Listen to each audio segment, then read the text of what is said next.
And welcome. My name is Brandon Protis. I am a strategy director at Complete College America, and we are partnering with the Nevada System of Higher Education and the Nevada System of the NSHE Co-Requisite Implementation Task Force to bring you this wonderful webinar. It is part of a larger series to support the co-requisite implementation that's happening in the state of Nevada. Today, we're going to be focusing on reading strategies embedded in the co-requisite English curriculum.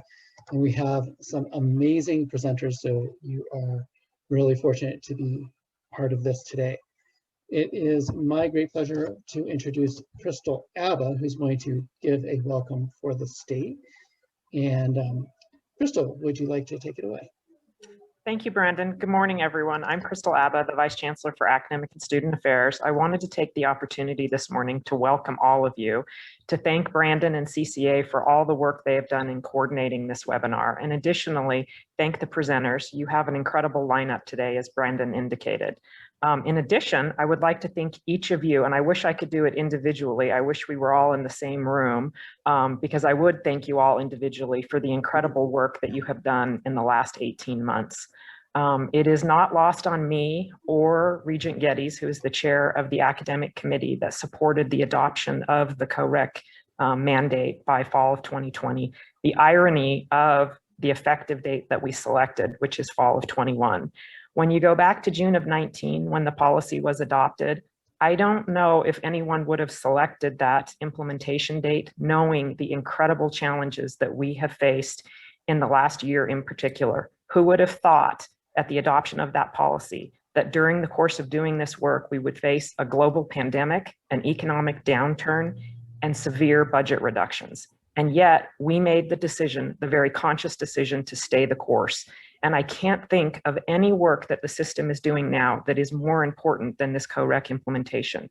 When you consider the tragic disruption for high school students in particular in their senior year, those students will hit our doors in fall of 21 when this work goes full scale. How fortuitous. We will be prepared to meet our students where they are in terms of their ability to complete college level coursework. And that is all due to your incredible work, to the work of Theo Meek, to the work of James McCoy, to the work of my staff, and all of you on the campuses. So I wanted to take this opportunity as you continue your work today to say thank you. Thank you on my behalf, thank you on behalf of the Board of Regents, and thank you on behalf of Chancellor Melody Rose. And with that, I will turn it back over to Brandon, and let's get started. Thank you all. Great, thank you so much, Crystal. And I want to say thank you because as we've been working really closely with NSHE on this project, to have the support not only of the entire system, but when you have the Vice Chancellor for Academic and Student Affairs who says this is so important to us, to give the introduction, we really appreciate all that you do, Crystal. So just a little bit about Complete College America and our support for the work in Nevada. We have our mission and our vision up, and while I won't read it word for word, I want to point out that we are focused on one singular thing, and that is increasing college completion rates and closing institutional performance gaps. 2 quick points about that is we use the term institutional performance gaps rather than equity gaps or achievement gaps, because it puts the onus and responsibility on the institutions rather than the students, because we know if we make a difference, we can change student outcomes. And also we see completion rate, increasing completion rates and institutional performance gaps intricately linked. You can't do one without the other. And again, as you see in our vision, what I have highlighted is we do this through the work of our institutions, through our policymakers, such as making co-requisite policy for the state, and then how we implement it. So this is what Complete College America is about, and we want to make sure to share that with you. Complete College America is known for many things. Included in this is a suite of strategies that are designed into different pillars of purpose, momentum, structure, and support. We know that specific strategies do make a difference with our students, and you'll see that co-requisite support is part of the momentum strategy. It's combined with related things such as multiple measures, which is part of a co-requisite support implementation. And so we're excited for the work that Nevada is doing in this state. Now, Complete College America does a lot more than that. We are known for our amazing publications. We actually have a new one coming out on co-requisite support in the next couple of months. We connect change agents from across the country and within local areas. We bring content experts, such as we have today presenting today's webinar. And we know you're in front of a computer right now, so you can go to completecollege.org and you can sign up. If you create your profile, you'll be sure to get our newsletters, find out about upcoming events. Other webinars are open to the general public, so we would encourage you to do that. And as I referenced, today's English Professional Development Series, its session is part of a larger series. We've already presented a few in November and December, and you can find those recordings available on the NSHE website. I will drop that link in the chat. And we encourage you to attend the other ones. We have another one in February about online instruction for Corequisite course, and then more coming up in March and April. I am so thrilled with how Nevada did this, working with an English task force of Corequisite faculty to determine the topics and the presenters to make implementation successful. So you have a whole suite, a whole series of wonderful professional development that we encourage you to attend. As I mentioned, I will put a link in the chat for the NSHE website on Corequisite. I will also put a link, I will put a flyer for the upcoming series, as well as evaluations, which are important for us, that you can please those at the end. But without that, it is my great pleasure. You have amazing presenters today, so I'm going to turn it over and want to introduce Maureen McBride, Megan Sweeney, and Molly Maynard.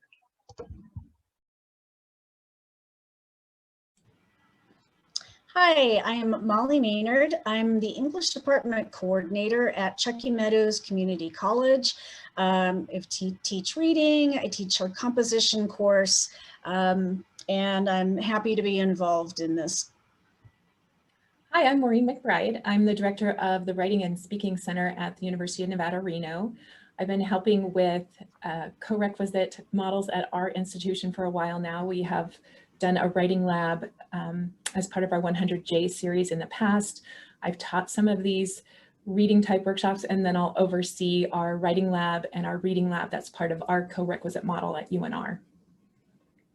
Hello, I'm Megan Sweeney. I wave when I'm on Zoom and I don't know why, but I'm from St. Mary's College of California, where I teach first year writing and direct the first year writing program. Before that, I taught reading and writing at University of Nevada, Reno, and writing at Truckee Meadows Community College and Western Nevada College. So it's great to be back, even if it's just virtually in Nevada. So to get us started in thinking about reading, discussing reading, we have a quick poll for all of you to take that Maureen's gonna pop up. It's just about the last thing that you read. So if you could take a minute just to take that poll.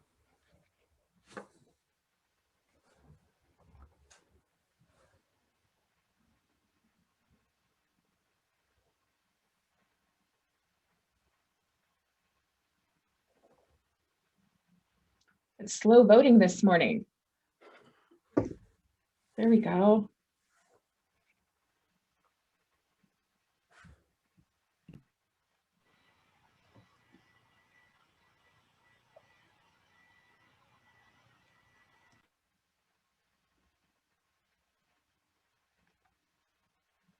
Let's see, I think we have a few more people voting.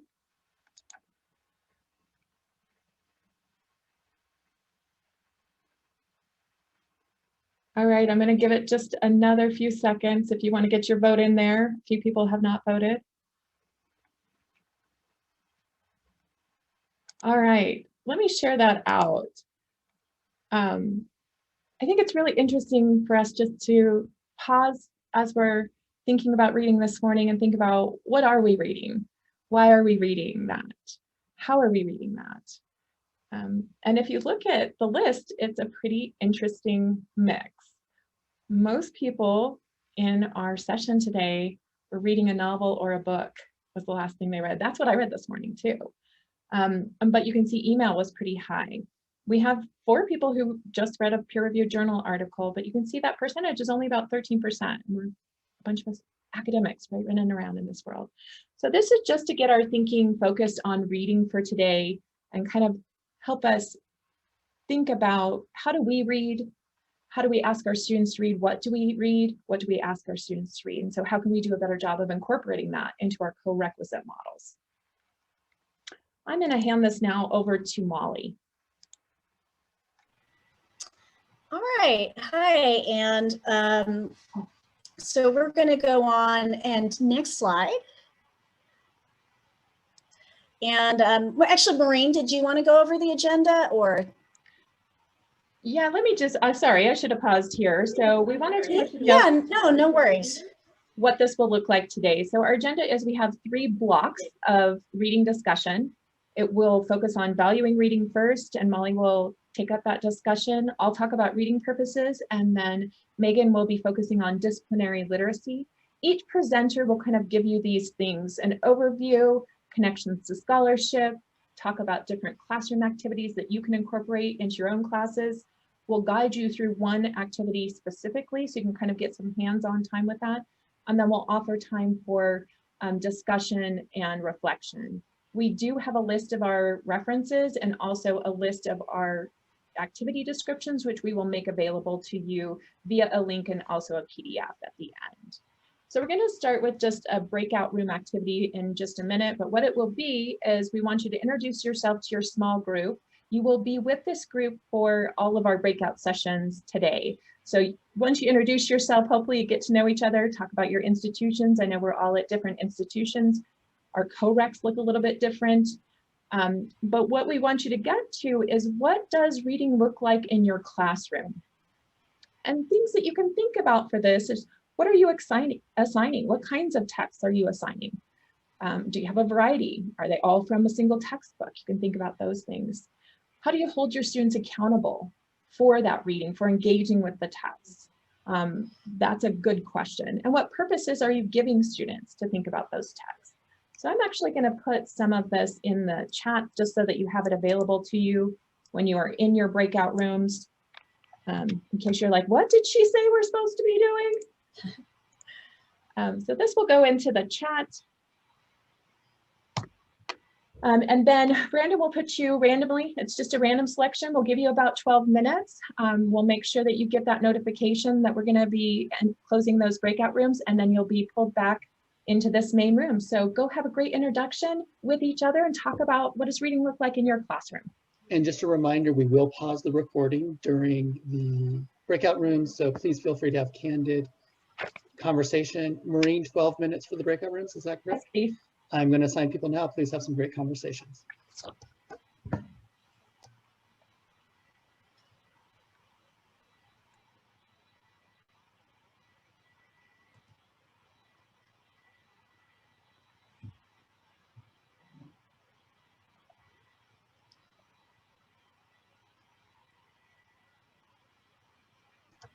Okay, so we should have people in the breakout rooms. All right. Well, I hope you all had great discussions, got to meet some people across the state and kind of hear what's going on. The discussion that you had, what we really wanted you to get out of that was that you were thinking about reading, sharing what it looks like. So kind of like, where are you starting from? So that during today, you can think about what you can add to that. So I want you to just quick type in the chat. You get 3 words. Now that you've been doing this, 3 words to describe reading in your classroom.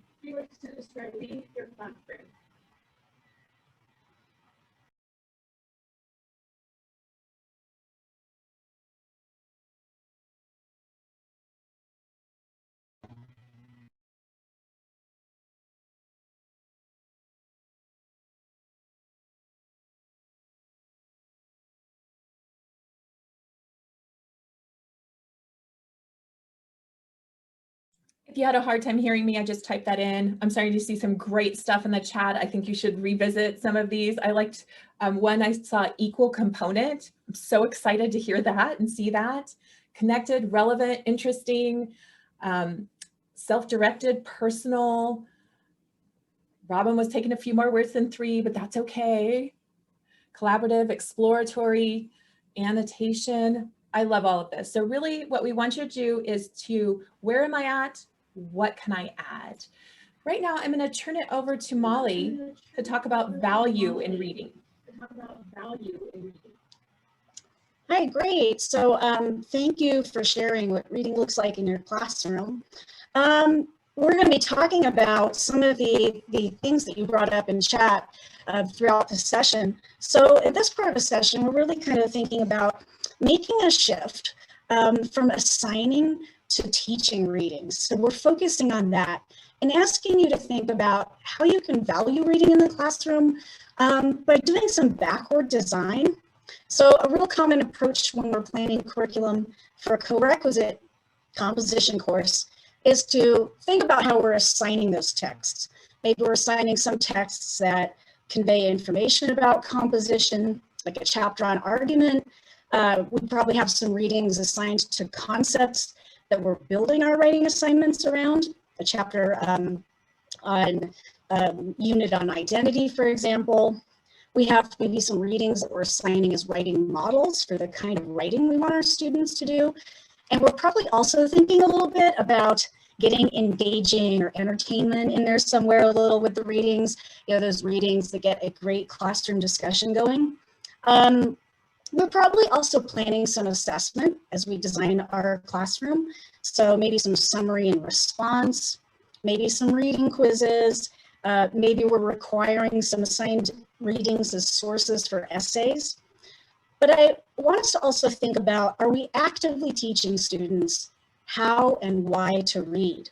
So we scaffold our writing assignments. We teach writing, but do we do some of the same with reading? So backward design should include consideration of how reading meets our course's learning outcomes or is embedded in learning outcomes, and the kind of reading that is needed. And Maureen is going to talk more about purpose in her block.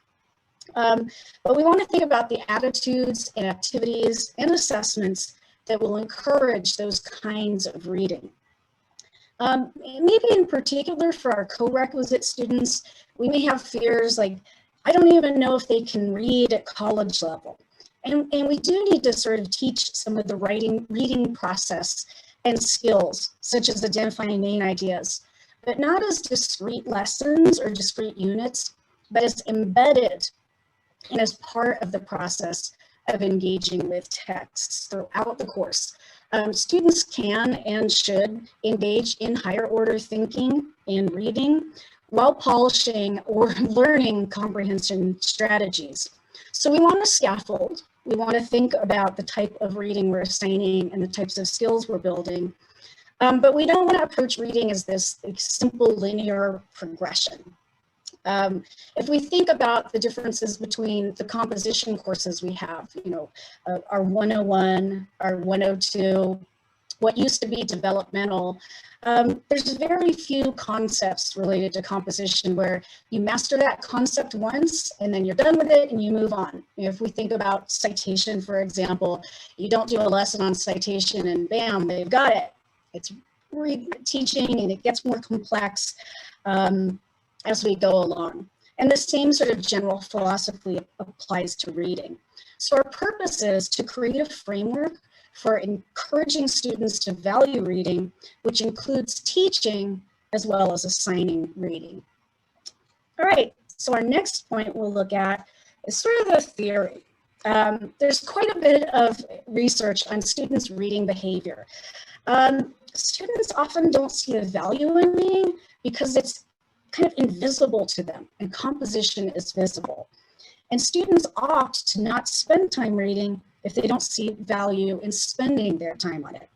If we think about visibility, they see that Canvas to-do list showing writing they submit or assignments that they have on the syllabus.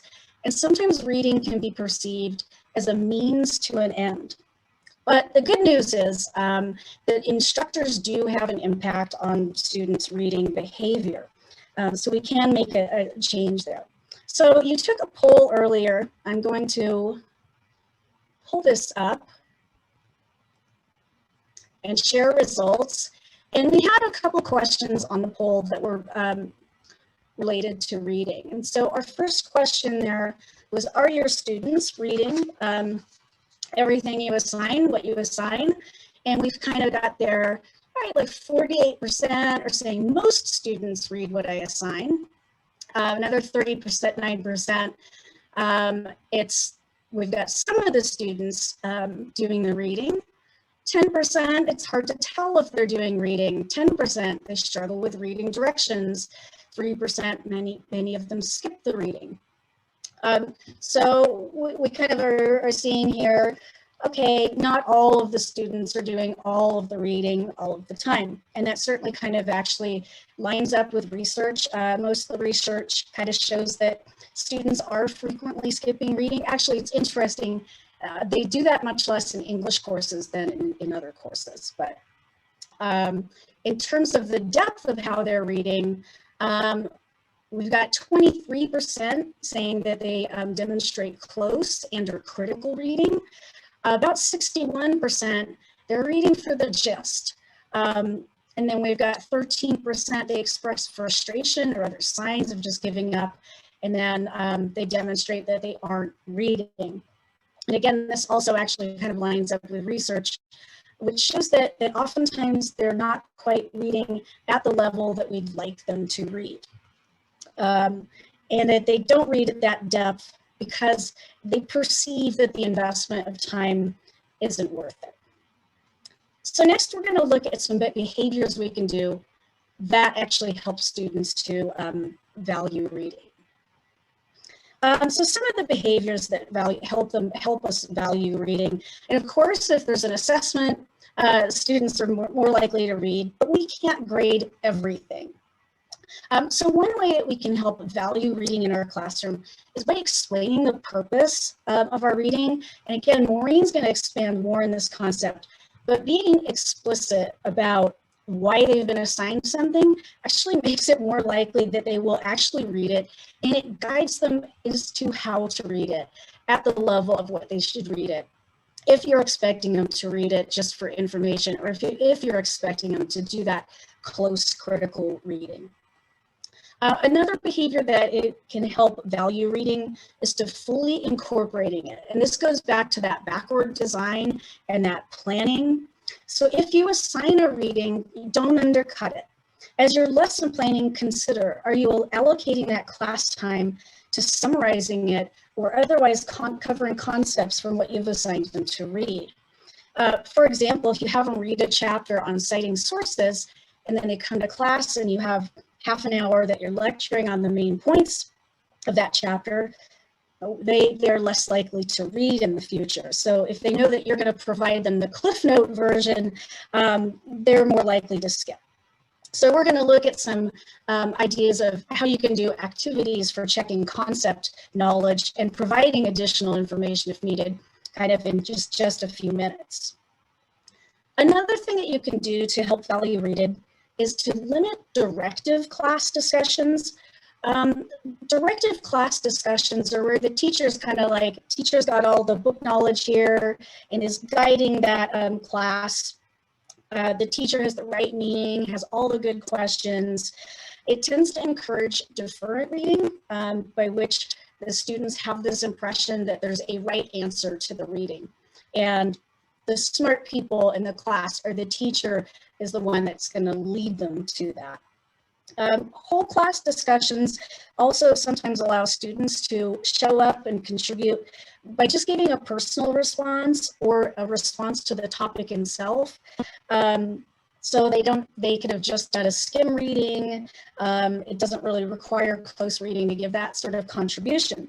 So this is not a suggestion to eliminate all sort of group discussions, but just to be aware that if the teacher is directing it and leading it, it's challenging to really hold the whole class accountable for actually reading with that particular activity. What we do want to do is encourage that independent, self-directed and higher order reading. So we want to encourage them to actually read and interpret and analyze texts rather than doing it for them. And we want to establish these habits from the start.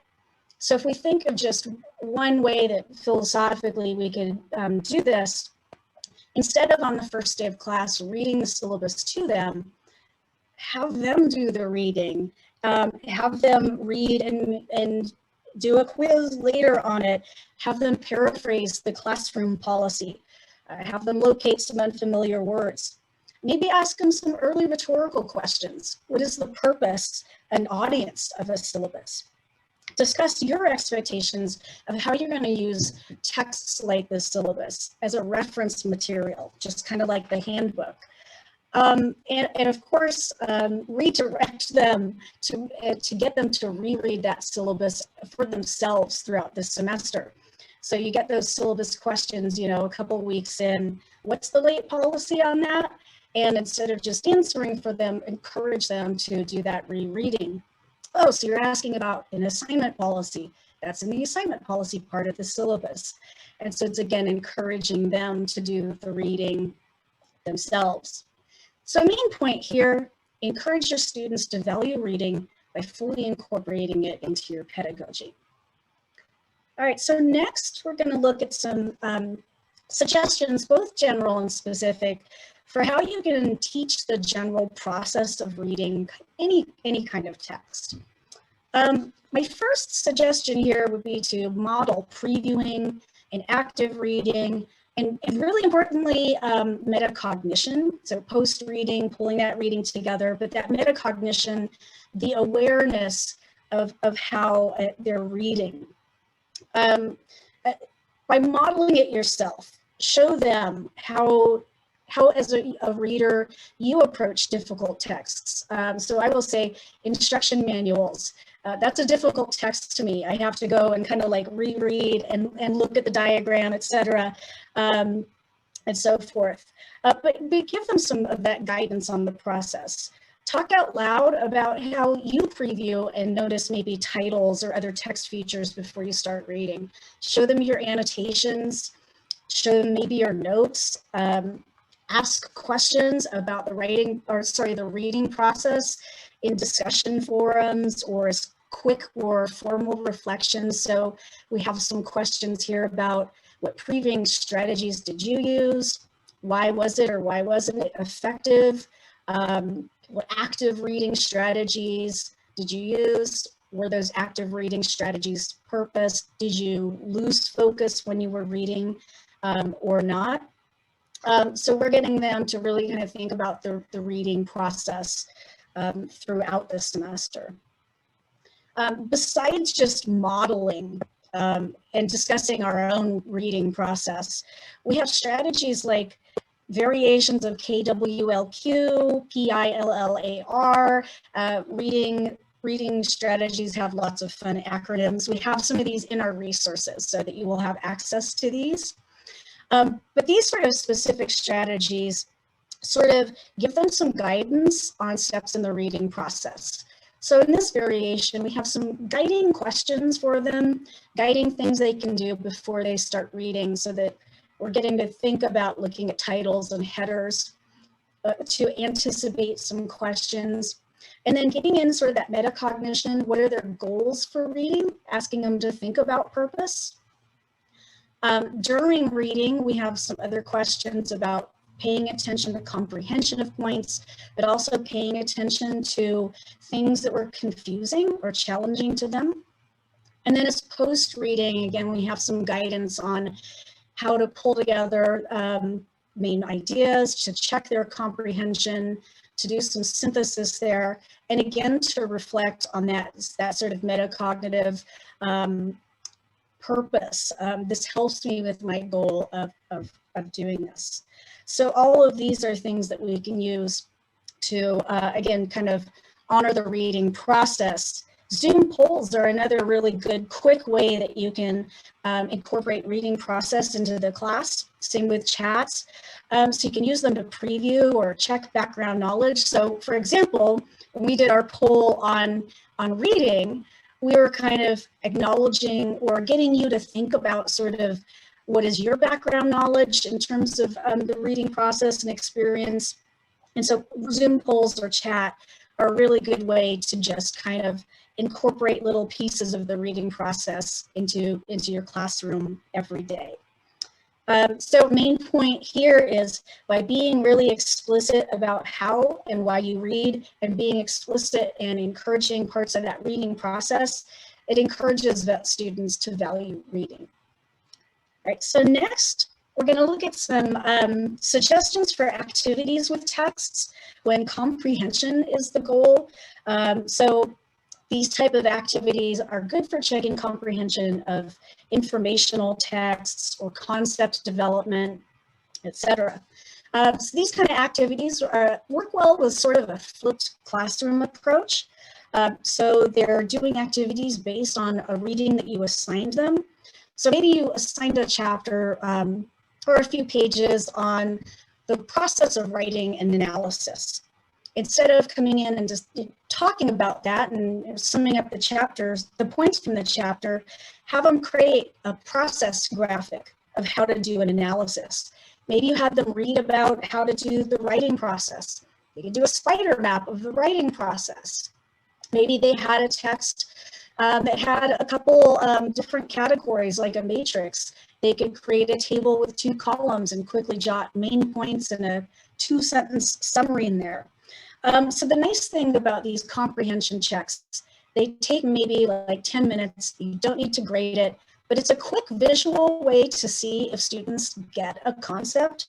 So if you were looking at that process of how to write an analysis and you noticed they missed a piece of the process, you could follow up on that. If you've got a web class, these are fun things to do either in breakout rooms, and they can do it as a group, or they can do it in a Google Docs, etc. You can elaborate on it right away. They can do these individually or in pairs or in small groups. And again, it's letting them know that you're holding them accountable for reading that content, that you'll elaborate where needed, but you're not going to just give them that content. Another strategy that we can look at is a Frayer model. This particular one is great for when you know that you've got a tricky concept. So symbolic capital. In this essay that I teach, I know that students struggle with the concept of symbolic capital. So I would have left this Frayer model blank, except for the definition from the text, and then had students go and fill in what are the facts or characteristics about this term symbolic capital? What are some examples or non-examples? And you can modify this so that you do synonyms and antonyms instead. And the examples and non-examples, I ask students to pull these both from the text itself, but also from their own experience. So Kim Kardashian was not in this essay written by Sanderson, but those are examples that students pulled in of what it would mean. And so they're able to then kind of make connections from that concept to their own real life. So it's a good way to sort of check comprehension, also activate their background knowledge. All right, so we'll move on to our next one. Our main point here is to get them to do something based upon that assigned reading. Oftentimes our purpose is to actually not just have them comprehend, but to have close reading, that higher order deep reading. And so these are some activities that we can do to encourage that higher order or deep or rhetorical reading. I think one of the most important ones to me would be to help them to actually ask their own high order questions. So I use Bloom's taxonomy here. I give them some of the verbs. I give them a kind of a definition of analysis. I gave a couple model questions on the essay they've read or whatever else it was they read. And then I have the students themselves write their own analysis questions or discussion prompts on the essay and use those to just guide their pair or small group discussions. After they've done that discussion, I then also ask them how to evaluate or discuss the questions that they ask. Did the questions they asked lead to greater understanding of the texts? Did they lead them to talk about the topic, but not the main ideas themselves? And it takes a lot of practice to actually learn how to write a good higher order question. And so they need more than kind of one practice at this. Reading circles that Maureen's going to touch upon to give them another way to practice asking questions. But help them to learn how to ask those questions rather than rely on the teacher to always have a good question.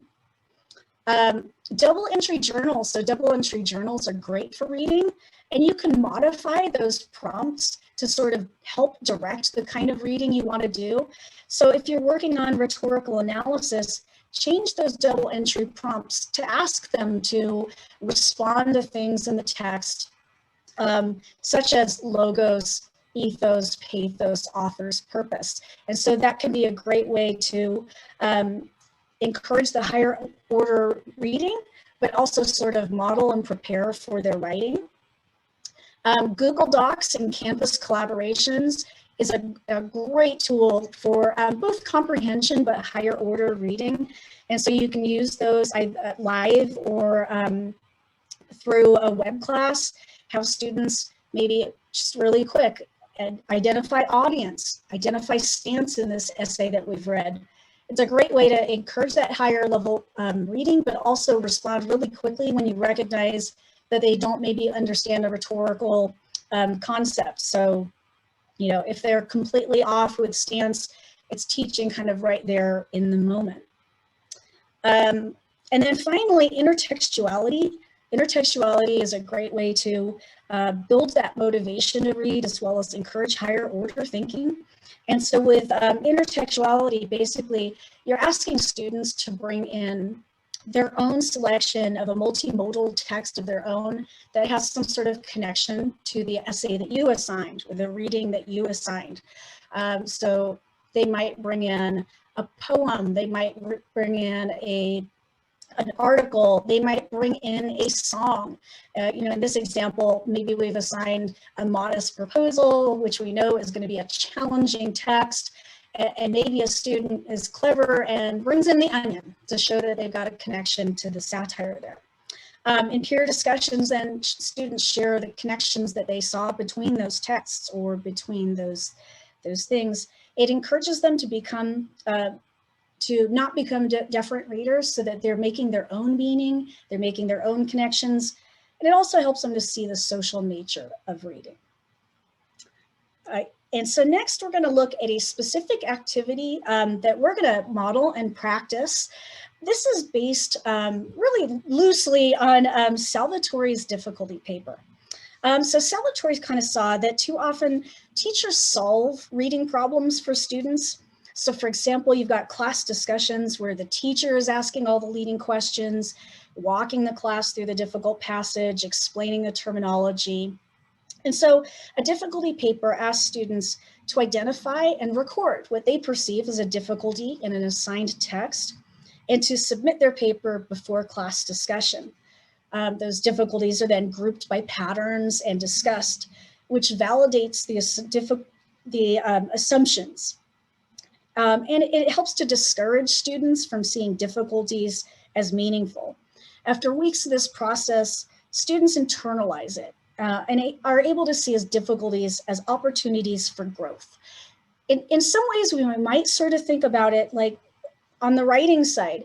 You know, as writers, sometimes those students just need help recognizing patterns where they need to grow in their own writing. You know, we put them into peer review and they want to work on commas when they have many other issues in there. And so it's helping them to recognize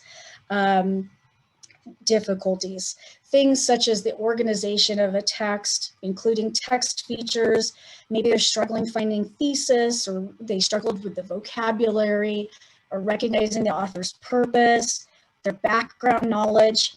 And sometimes the difficulty is trying to make that connection between what they're assigned to read in English 100 and then versus how they're learning to write an academic paper. So we're going to use this concept for a brief activity. The following slides have an example of a text that I thought would cause reading difficulties, even for a great room of English instructors. So you're going to see in a minute an article from a library database, and then there's going to be, it's actually on 2 slides. And we're going to look at the slides. The first one we'll look at just for maybe 30 seconds or so, and then we'll look at the next one a little bit longer. So in this article, identify the difficulties you find in reading it.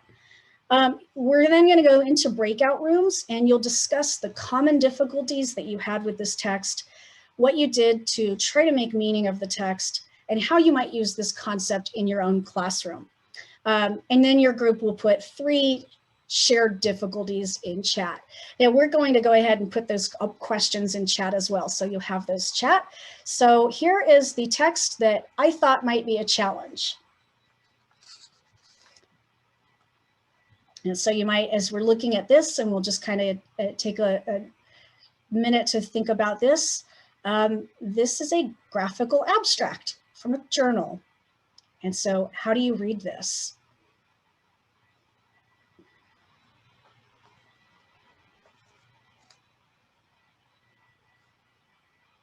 And then we'll go on to the next slide.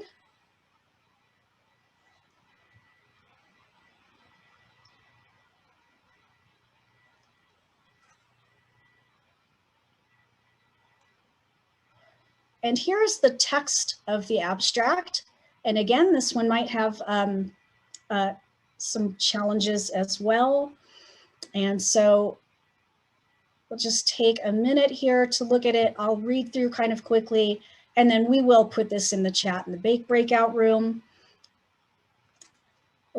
So images acquired during free breathing using first pass gadolinium enhanced myocardial perfusion magnetic resonance imaging, MRI, exhibit a quasi-parodic motion pattern that needs to be compensated for if a further automatic analysis of the perfusion is to be executed.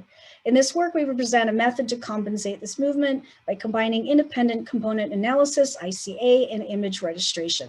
First, we used ICA in a time frequency analysis to identify the motion and separate it from the intensity change induced by all the contrast agent. Then synthetic reference images are created by recombining all the independent components by the one related to the motion. All right, is everyone ready to paraphrase that in their own words? Probably not. Okay, so we'll let you go ahead. We're going to put you into breakout rooms again and give you some time to talk about the difficulties from this text. For those of you who are back, and I'm going to type this in chat, but if you can type, like, share 3 difficulties that your group talked about in the chat. So what big 3 did you see with this text?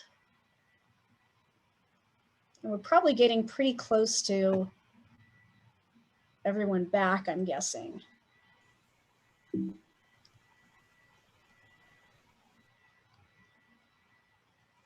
So just go ahead and share. Surely you found at least one difficulty in here.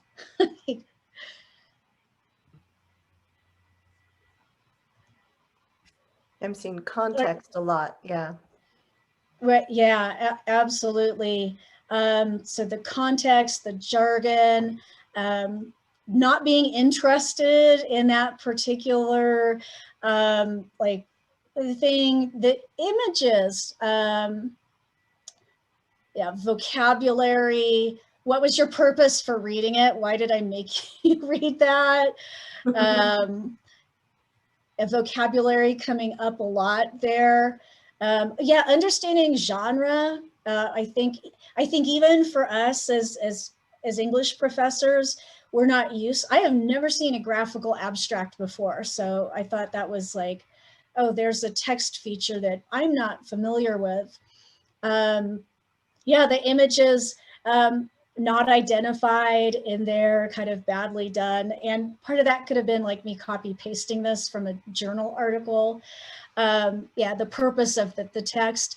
And so this little activity, just kind of by doing this with students, it's helping them recognize, oh, it was background context that I was lacking, or, oh, vocabulary was an issue here, and here's some strategies I can do. So whether you do this sort of exercise formally through a difficulty paper, or I think even just in a quick class discussion, I think it's helping build the students' awareness. I don't know how, I think you on your own ends maybe can shrink the main screen. Somebody's commenting they can't see the chat. but I'm not sure how to make that come up for everyone. But we're going to go ahead and move on now to talking about purpose. All right, we're going to talk about purpose, and what you're going to start seeing is you're just going to start seeing some images coming up on the screen. All I really want you to do is to think about, as a text comes up, why would you read that text? Or if you've read it, why did you read a text like that one or that specific text? That's all I want you to do. Just be thinking about why would you read that, or why have you read something like that or that exact one? It's one of my favorite books.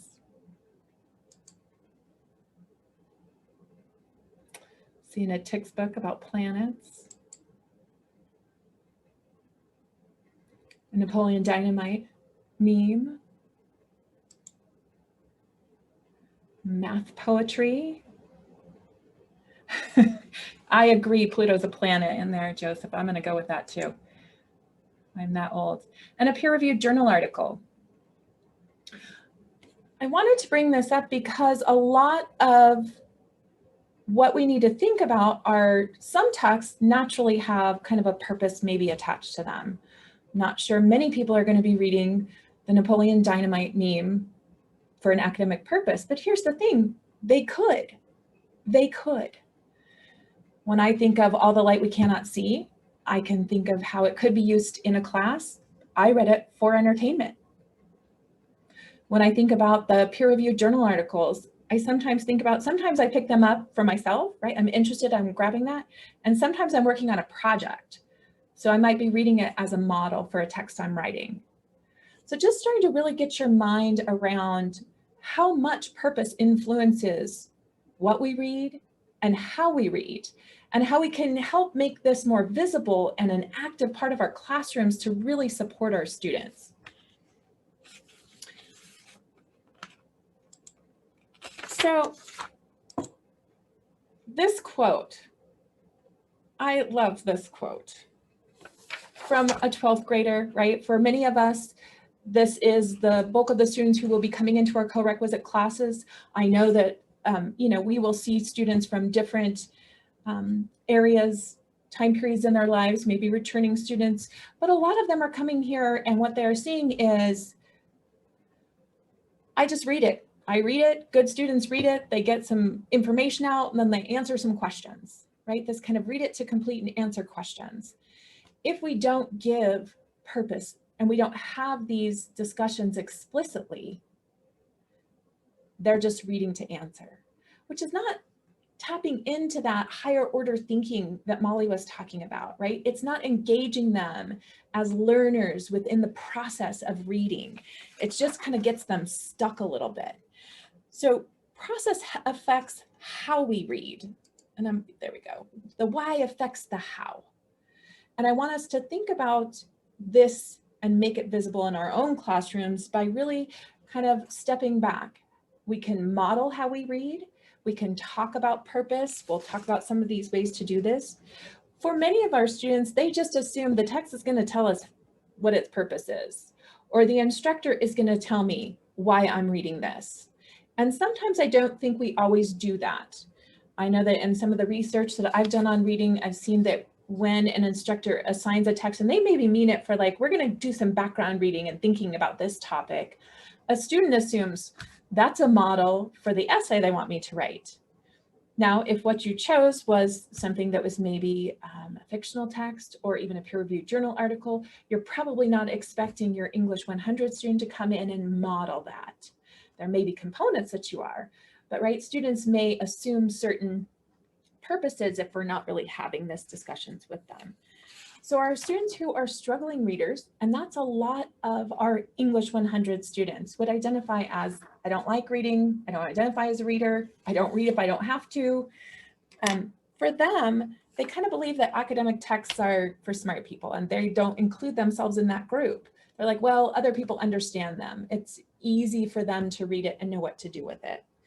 And so we really want to think about how we can use purpose to help them engage them as readers.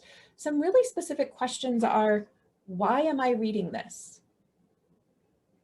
What information do I need? if I need information from this text, what information do I need? So am I reading this as a model? So then maybe the information I need is how they're structuring their own writing or a claim or an argument. Am I looking for evidence for a text I'm writing? Am I gaining background information? Is this for a discussion post I'm going to put in my Canvas course with my peers? So what information do I need? And then here's one that I really think is so important. How much time and energy is it worth? So we need to understand, is this question, they ask themselves this. We ask ourselves this when we're readers. If we don't give them purpose, they're really not sure, well, they're going to go back to this default quote, right? I'm going to read it, be done, and have some things, you know, I can answer a few questions. So if they ask me, what do I think in class? I can say, yeah, I really think this, but they're not getting at that in-depth kind of engagement with it. So I'm going to talk about different purposes, but we're going to start by kind of looking at an image again. What I want you to do is to type in the chat, why do you think this student is reading? What's his purpose? So just a few people, doesn't have to be everybody, maybe a few people, just what do you think this student's purpose is? Cheryl says enjoyment, pleasure. Oh, look at all of this. Pleasure, relaxation. So he's not reading for class. Is he reading for class? Fun, entertainment? How do we know he's reading for entertainment and pleasure? What are the kind of information that he's giving us that? So he's smiling. No annotation tools. All right, we don't see a pen or something in his hand. Great. This is great. What about the environment? No knit brows. I like that one because I do. I furrow my brow for sure when I'm reading that way. Leaning forward. He has a relaxed posture. Great. Coffee's at his side. I read with coffee at my side for every purpose, but yes, I get that. So when we look at this image and we see, here's a student who's really reading for pleasure. I think the other thing is he looks, you know, he may be in a library environment, but he's on kind of a couch type scenario, right? I don't generally read my peer-reviewed journal articles there. I read them in my office, kind of very kind of focused in my posture and everything like that. So even thinking about how he's reading, where he's reading, kind of what is happening with his person as he's reading is indicating the type of purpose. So what happens for our students is we may have all of these purposes and we may move between them for different texts, right? Maybe sometimes it's about, we want them to get kind of a sense of how to approach something. Maybe we're helping them develop vocabulary, either that they can use to talk about writing or that they can use for a specific text. Maybe they are extracting data. A lot of the science students I work with, that's exactly what they're looking for. I need to get some specific data that I'm going to be using. A lot of times we are maybe modeling for writing. Research shows that it's really interesting. All students, whether they see themselves as a good reader or not a good reader, they identify that way. They all read for entertainment purposes in the same way, which means they read at about the same pace. They kind of take these relaxed postures that we saw in the picture that I just showed you. They may kind of have things that we might consider distracting if they were reading for academic purposes. So most people read for entertainment in the same way. But what happens is research shows us that when we shift to maybe more academic purposes, our students who don't identify as strong readers don't know how to shift. They don't do any cognitive shifting. And they just kind of get a little bit stuck. They start to use strategies that are not very effective. So they kind of just get, and they wallow in this rereading, which I know a lot of us would probably think rereading's great, and they slow down. But those don't lead to more critical understanding. They don't lead to better comprehension. And so we have students who are using strategies that aren't working very well. So what can we do, right? What can we shift in our classrooms? What we really want to help students do is to teach different strategies to match different purposes. And we want to help them know, like, you have a toolbox. So let's just not always read like we read for entertainment. Let's use a different tool because we are looking at context information or because we are extracting data. And so how to kind of do that and move between those. The other thing that gets a little complicated here, these are purposes that we might have for assigning a text, but layered into that is the purpose that the writer had for writing that text. And that's complicating and layering this even more. So now our students are dealing with, okay, I'm being asked to read this as a model for writing, but that's not why that writer wrote that. So they're having to navigate both. And so we have to kind of make that a part of how we teach reading. My big thing is I want my students to get beyond completion. They're all about getting done. I'm like, did you read it? So if that poll question that we had from Molly earlier, most of my students will say, yeah, I read it.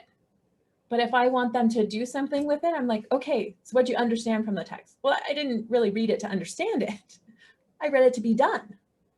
All those words went by my eyes. I started at the beginning, I stopped at the last word, but they haven't engaged with the text, right? They have read words. That's what they've been able to do. When we give them purpose, and when we bring purpose as part of the reading process, they start monitoring their own reading more, right? So they start to think about making different decisions about how they're reading, maybe the environment they're reading in. They are able to identify information and strategies. So that example of the difficulty paper, once they've done something like that and they know like, gosh, I really struggle with organization.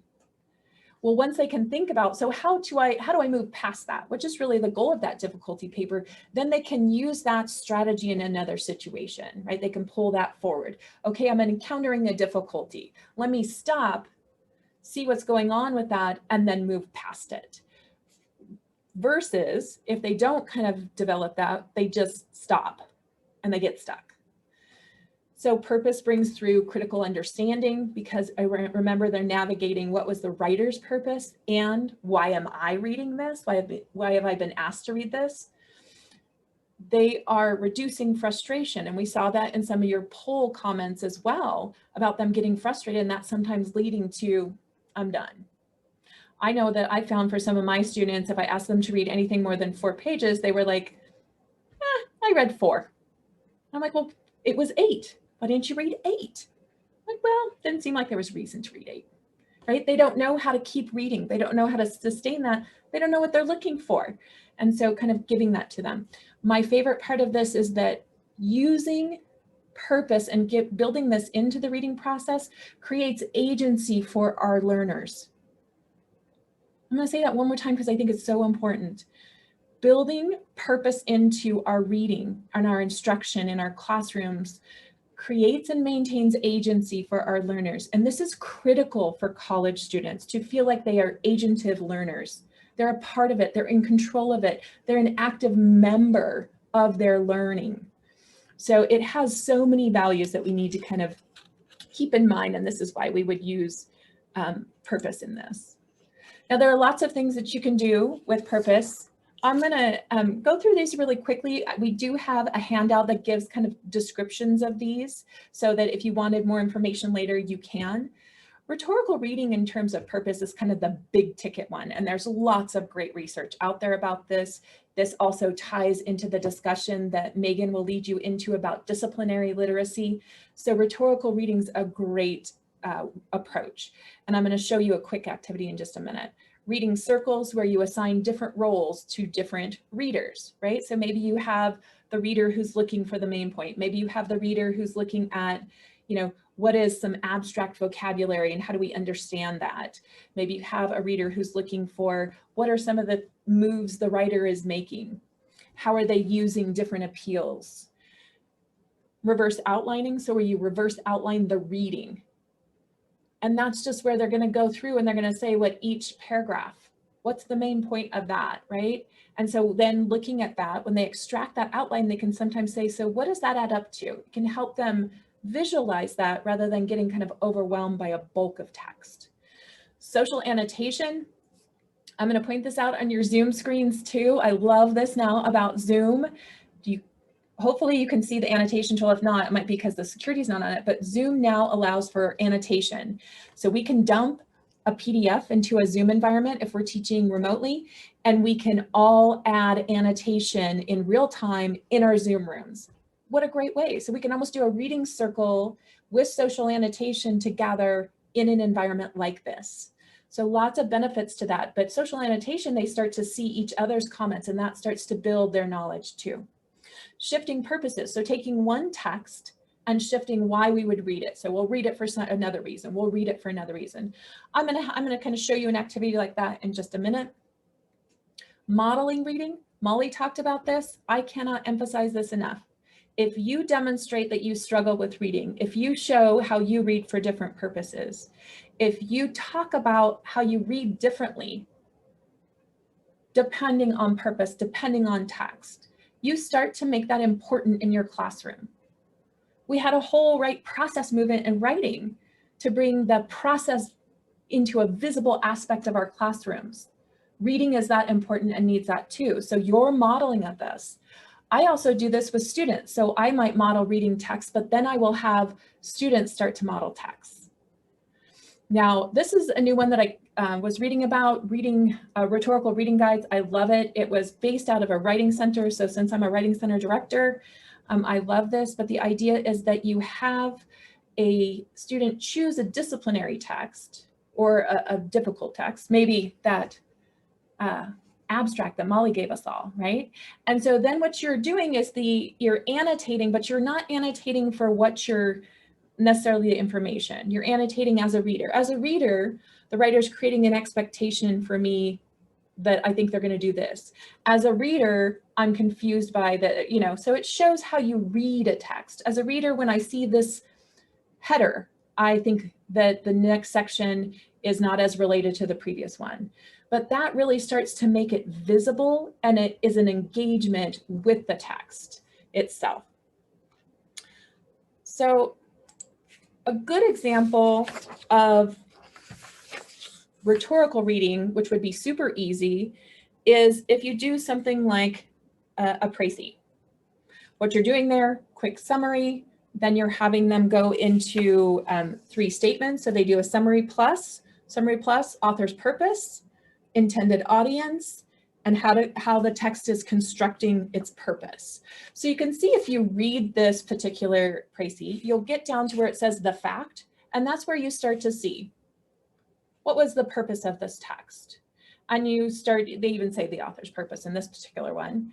And how did they address the audience? Who was that audience? Well-educated readers. And then getting at, and how did they approach this with a humorous tone?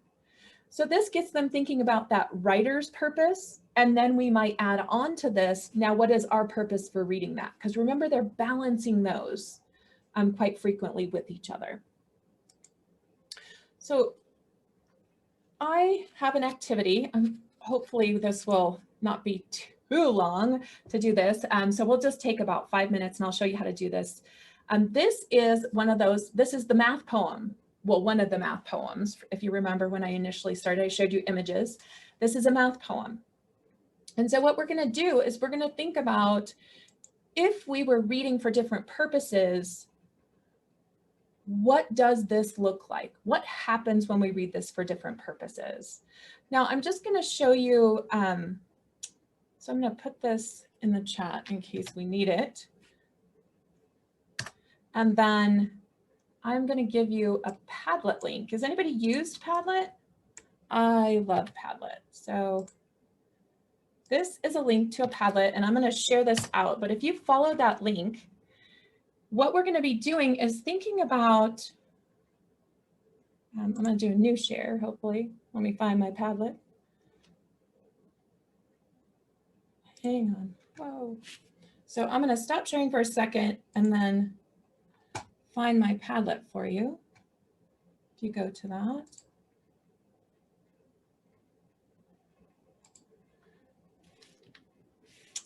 Okay, my computer's really not helping me today.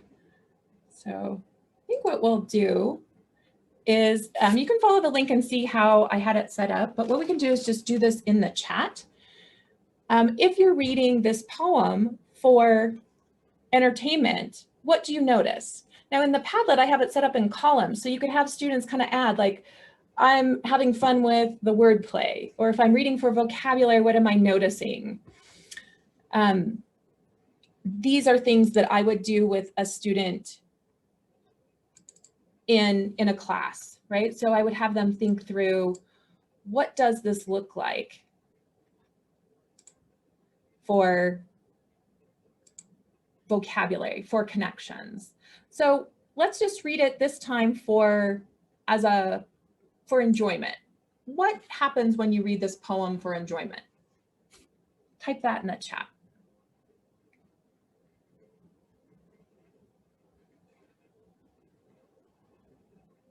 Let's see what happens. The ease of reading, so it feels really easy. Good.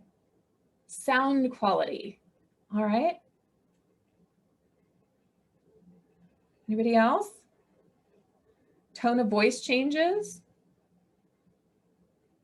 Enjoying the word play, but looking for meaning. So even with enjoyment, Cheryl's like, where's a deeper meaning here? It creates a visual. Great. Okay, so let's shift. Let's shift our purpose for a second. What if we read this just for vocabulary? And this doesn't mean that you don't understand the vocabulary, but what do you notice when you're focusing on vocabulary? Looking at math words. Yeah. Anybody else? The word play itself. Good. A little self-conscious. Love it. What if we're reading for making connections? And making connections can be reading it for making connections out to another text. It can be making connections to our own life and our own experiences. So when you start to read this poem for connections, what do you notice?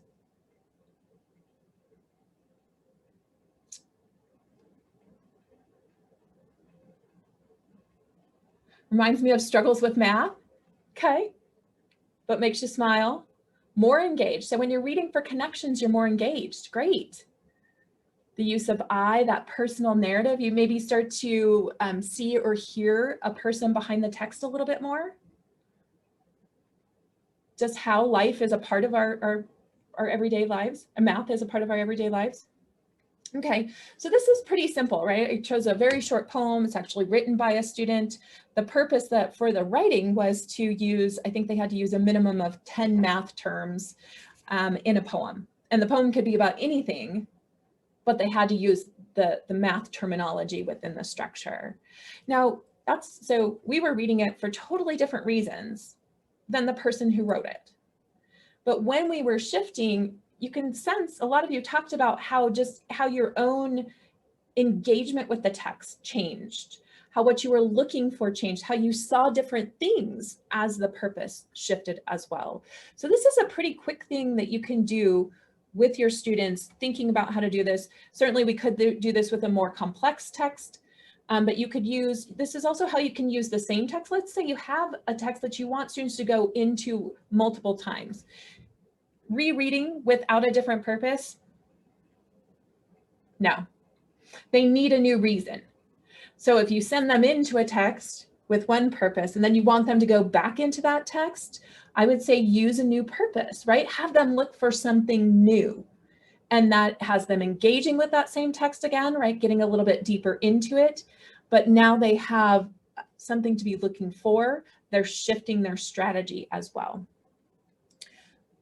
So that's kind of my section. I'm going to actually shift over to Megan, and we're going to save discussion and reflection for all of our sections till the end, just to make sure we have enough time for everything.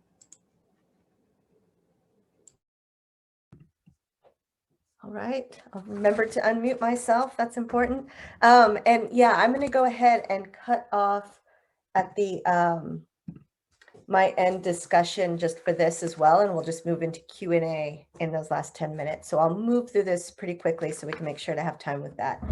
All right, so my section, or what I'll be talking about, is reading in the disciplines. And I'm hoping as you listen to this and we go through this, you see a lot of connections between or among what Molly and Maureen and I am talking about, right? Because a lot of the activities, a lot of the practices that we've been talking about culminate in the reading and the disciplines theories and what people are doing. So the basis of this, right? So in writing studies, we've studied and worked toward improving writing instruction, right, in other disciplines through WID programs, WAC programs, and in our first year writing classes, right, we've worked on creating opportunities that we know will transfer to those new contexts. So this doesn't mean, right, that we're teaching students how to write a lab report or write a business plan, but we are mindful in our teaching that rhetorical agility, right, and our students will benefit them in those other classes. So the movement here in thinking about reading in the disciplines, or you see the book here by Wilner, reading across the curriculum. So this recent move is asking us all to consider the reading expectations that students encounter beyond our classroom. So just like with reading, or just like with writing, we are not teaching them how to read lab reports, right? We all experience that lovely abstract that Molly shared with us. We're not asking them to read things like that. Instead, we are developing mindfulness to teach practices that will benefit them in those other classes. So to make them successful, right, to get them ready for that. So in this final section, we're going to reflect on that reading that students do beyond our classrooms. So what is disciplinary literacy? So there's a lot out there, right? A lot to read, but basically it could be distilled down to three main features, right? Three main concepts. So the first is that reading expectations change in new contexts. So as a result, what we value in English, like close reading, I assume, right? A lot of us love close reading, right? Critical reading, rhetorical reading. It may look different or have less importance in other disciplines. So instead of there being a universal way of reading well, expectations for reading are grounded in the epistemological perspective of that discipline. So ways of making and sharing knowledge that are shared among members in that discipline. So a historian, right, may value close critical reading of a primary text. They may question the author's analysis if the author, they know they have a particular political bias or position. On the other hand, a chemist may not consider the author of a research article, but instead look more closely at the journal that it's published in, right? So all of those features and what the discipline values, how they make and share knowledge, that affects how they read, right? So that changes the expectations for students as well. So the second key concept is that disciplines are communities of practice, and that's the drawing up there, the diagram. So as a result, as students engage with the discipline, they're simultaneously apprenticing into that discipline. So they start really, right, as more outside members, and then as they become more and more involved in their major and their discipline, they become deeper members of it, right? So as that happens, they also develop reading and writing practices within that community as they become stronger members, right? And our classes are the ones that set them up for that, right? And they build off of that. So finally, the last point here, that acculturation is not always unproblematic, is kind of the thing that I keep in my mind, in the forefront of my mind, as I'm teaching reading and studying reading and thinking about reading. But for some students, right, becoming full members in their community of practice or in their discipline, so for some it's easy, for some it's harder for various reasons. That could be reasons of language, identity, knowledge, and as a result, a lot of this attention on how to teach reading practices, right, these co-requisite models where we bring reading to the forefront and really highlight it in our classes.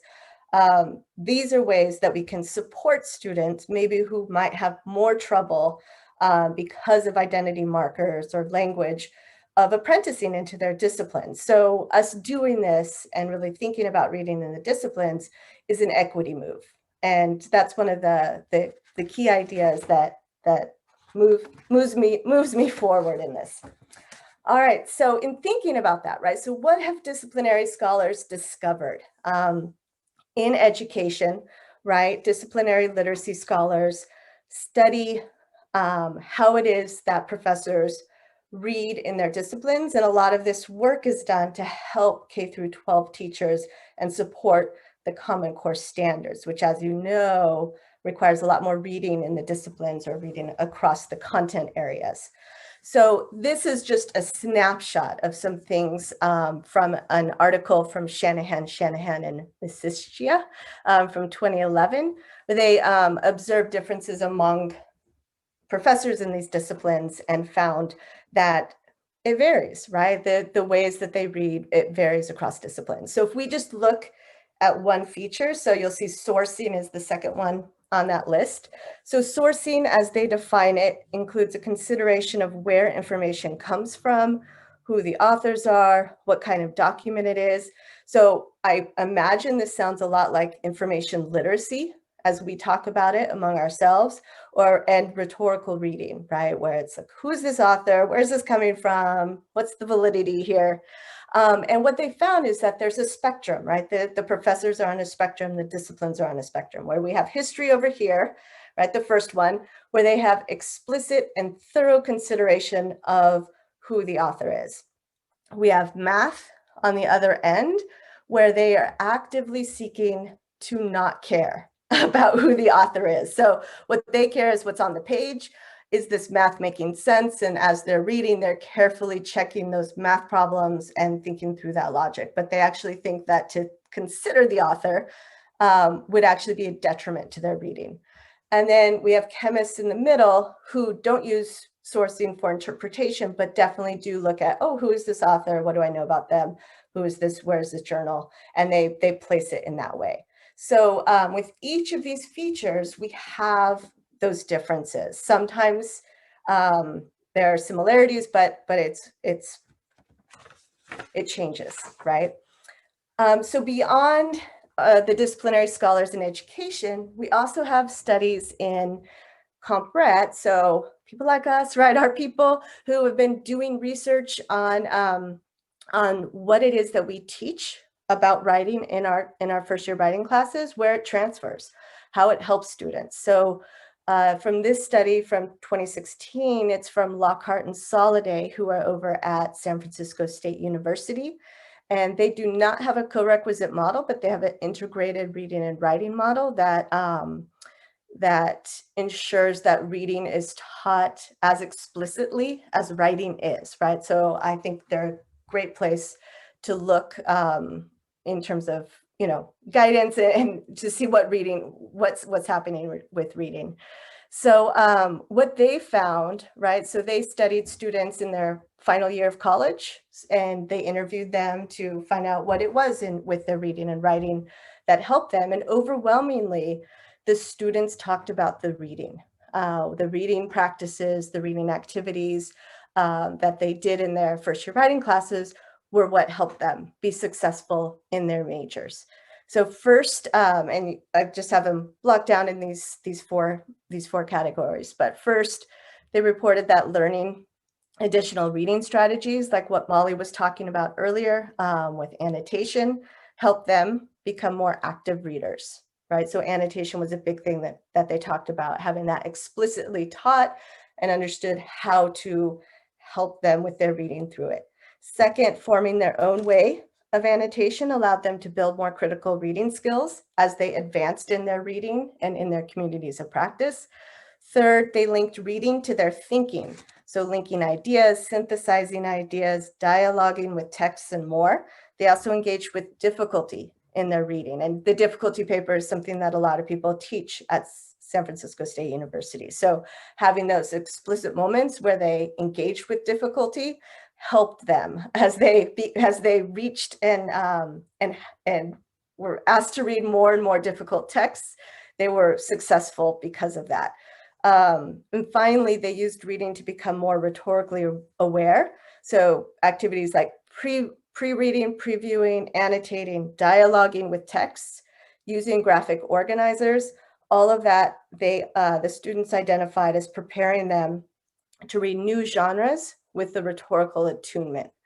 As well, reading like writers is something that they all identified, thinking back to Maureen's different purposes, right? When students were taught to read like a writer, it helped them a great deal as they adapted to new genres and needed to figure out how to do that.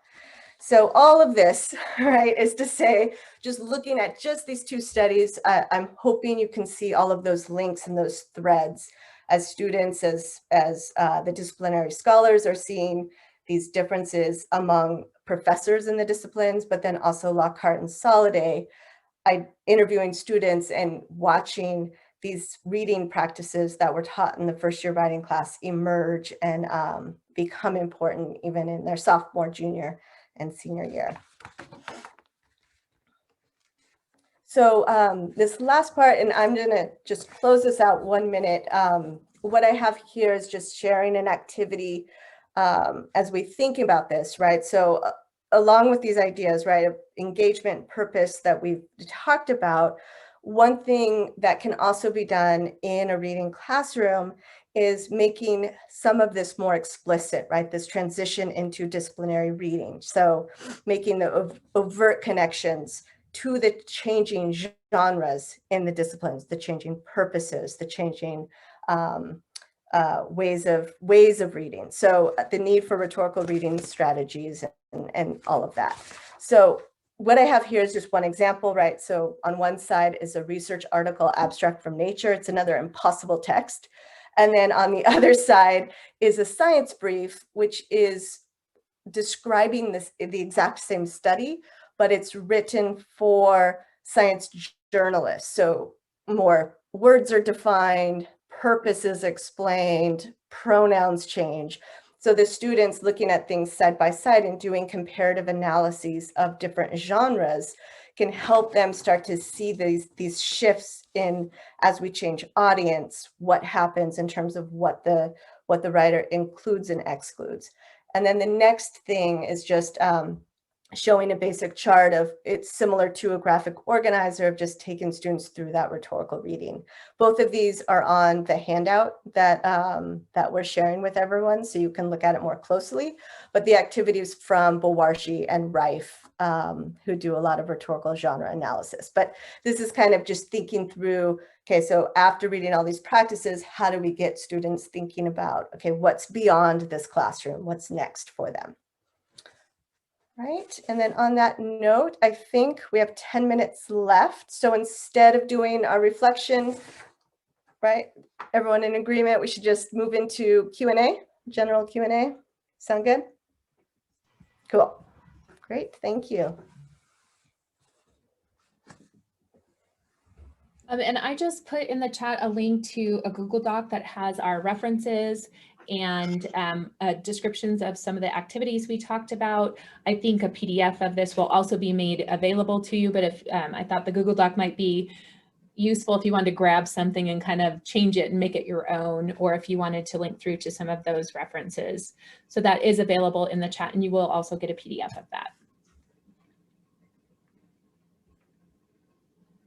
All right, so maybe Yeah, oh, go ahead, Molly. I was just going to say, go ahead and jump in with questions. And one of the fun things that Maureen and Megan and I discussed is that we really actually had an entire semester's class that we tried to cram, I think, into hopefully not cram, but get into a 2-hour presentation, because there's so much to, I think about and discuss when it comes to reading. So we had a great deal of fun, and we do have a lot of resources, but please ask a question. I have a question, Molly, about that difficulty paper exercise that you walked us through. Where, like, if we were to do that with our students, how would you scaffold it? When would you have them do that? At what point? I might actually chime in and see if either Maureen or Megan, because they've actually had a lot more experience with this particular one, but I kind of did a shrunk down version of it in my discussion forum last week in a class where I had students. I had assigned an essay. From assigning it last semester, I knew that there were some common challenges. And so just in their discussion before class reading, I had students chime into the Canvas discussion about sharing a difficulty with it. And then in the class discussion the next morning, I was like, okay, so a lot of you were commenting on background knowledge. A lot of you were commenting on this. And so, I mean, we're in week 3. So I introduced a kind of informal short bit of it last week, and it got us, a lot of them kind of brought up, are we supposed to be writing like this? There was no introduction here. There was no essay. And so it got a really early discussion of the purpose of the different things I assign versus how they're going to be reading. And Maureen, Megan, do you want to chime in? Yeah, Megan and I have done some research on difficulty papers, and I've used them in all kinds of places. But if I know I have a difficult text, something that I know that previous students have struggled with, kind of like Molly was saying, that scenario, I've used it a couple ways, and I've used kind of iterations of it. Sometimes it might just be like, I might even do like a pre-difficulty. Let's just look at the text and what do you think are going to be your difficulties? I do that one to set them up to think about shifting how they read. So when I was talking about purpose being linked to how, so that if they're thinking like, oh, it's going to take me forever, I'm going to be like, okay, so is it a good idea to read it in your bed?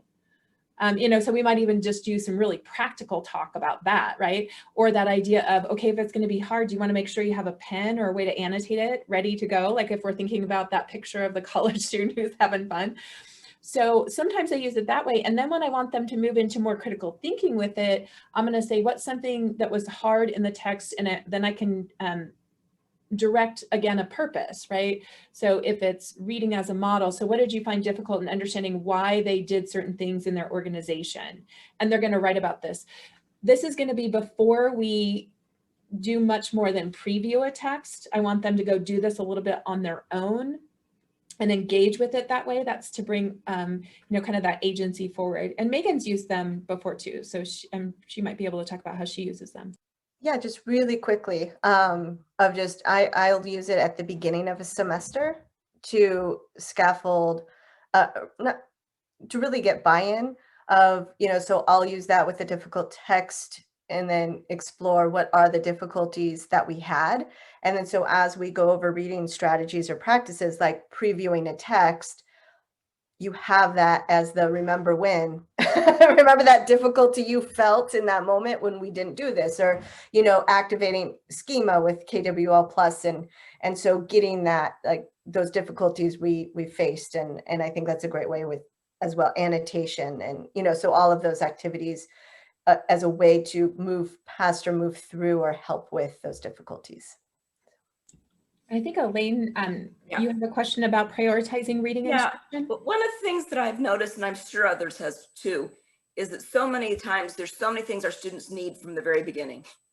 They need to understand about purposes, but they also need to know about how to use some annotation techniques, and they also know how to read an assignment, and they need to know how to read the textbook.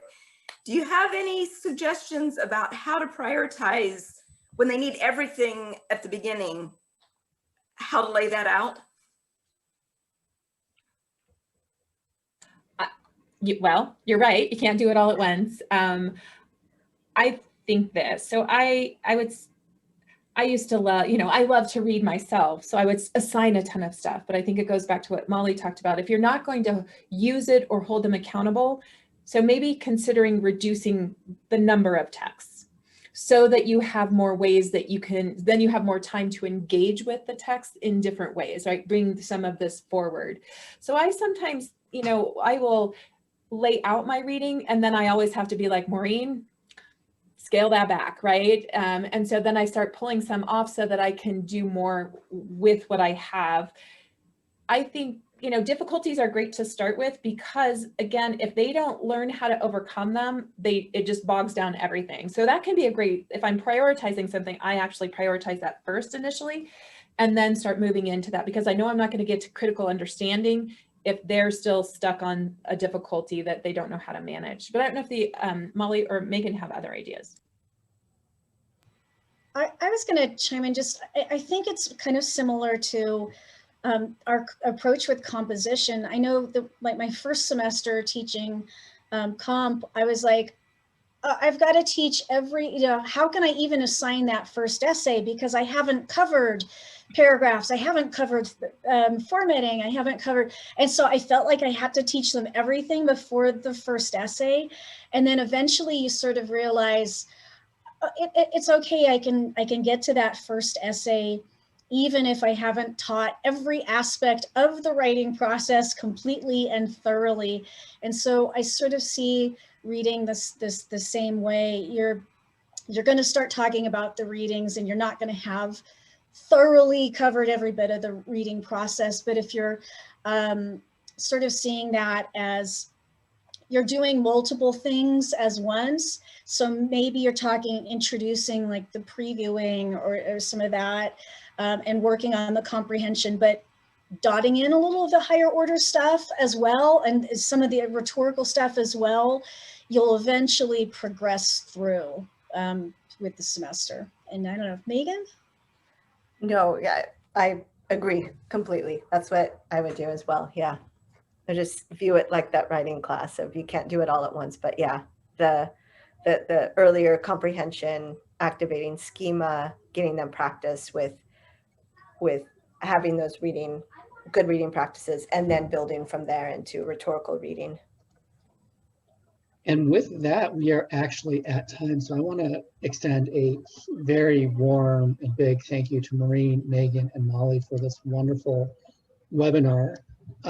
I did put the link in the chat for the evaluation that your feedback matters to us. So if you could just take a few minutes, we know you're in front of the computer, and complete that evaluation. Additionally, I put in the link to the website for the NSHE Corequisite resource page. They will be uploading this video because we know there's a lot of people who aren't able to watch live who will be watching it on their own. And I've put on the screen a list of both of the past ones, if in case there's a webinar you missed, and some future professional development that's coming up. In 2 weeks on the 26th, we have the online instruction for the Corequisite course that will be from 1 o'clock to 3 o'clock Nevada time. And we look forward to seeing you then. So thank you to everyone who joined us.